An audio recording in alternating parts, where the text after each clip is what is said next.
Hello అండి, అందరికీ నమస్కారం. వెల్కమ్ టు అవర్ ఛానల్ అదన్నమాట సంగతి. మనలో చాలామందికి కాఫీ తాగే అలవాటు ఉంటుంది. మనకు స్లీపీగా అనిపించినా, స్ట్రెస్గా అనిపించినా కాఫీని తాగితే చాలా రిలాక్స్ అండ్ చాలా రిఫ్రెషింగ్గా అనిపిస్తుంది. అండ్ నిద్ర మత్తు కూడా పోతుంది కదా. అసలు కాఫీ ఎలా మనల్ని రిలాక్స్ చేస్తుంది? దీనికి కారణం నేను చెప్తా. మన బ్రెయిన్లో అడెనోసిన్ అనే న్యాచురల్ కెమికల్ ఉంది. ఈ కెమికల్ వల్లనే మనం నిద్ర మత్తులాగా ఫీల్ అవుతాం. మనం మెలకువగా ఉండటం వల్ల అడెనోసిన్ కెమికల్ ఇంకా పెరిగి మనల్ని ఇంకా టైర్డ్గా అనిపించేలా చేస్తుంది. కాఫీలో కెఫెన్ అనే కెమికల్ ఉంటుంది. ఇది న్యాచురల్ స్టిమ్యులెంట్గా వర్క్ అవుతుంది. కెఫెన్ అనేది ఒక బ్లాకింగ్ అడెనోసిన్. అంటే కెఫెన్ అడెనోసిన్స్ లాగానే ఉంటుంది, బట్ ఇది నిద్రని రానివ్వదు. మనం ఎప్పుడైతే కాఫీని తాగుతామో కెఫెన్ మనల్ని టైట్గా చేసే అడెనోసిన్ కెమికల్ని బ్లాక్ చేసి మెలకుగా ఉండేలా చేస్తుంది అండ్ యాక్టివ్గా కూడా చేస్తుంది. మన బ్రెయిన్లో అడెనోసిన్ కెమికల్ ఎప్పుడైతే బ్లాక్ అవుతుందో మన బ్రెయిన్ ఇంకా ఫాస్ట్గా వర్క్ చేస్తుంది.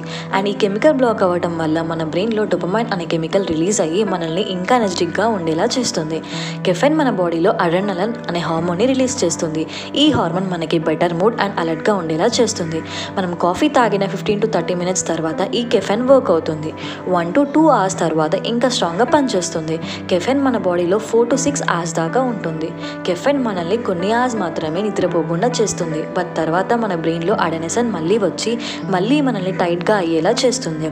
అదన్నమాట సంగతి. ఈ ఇన్ఫర్మేషన్ మీకు నచ్చినట్టయితే వీడియోని లైక్ చేయండి, మీ ఫ్రెండ్స్ అండ్ ఫ్యామిలీకి షేర్ చేయండి. అండ్ ఇలాంటి ఇన్ఫర్మేటివ్ కంటెంట్ కోసం మన ఛానల్ని సబ్స్క్రైబ్ చేసుకోండి. Thank you.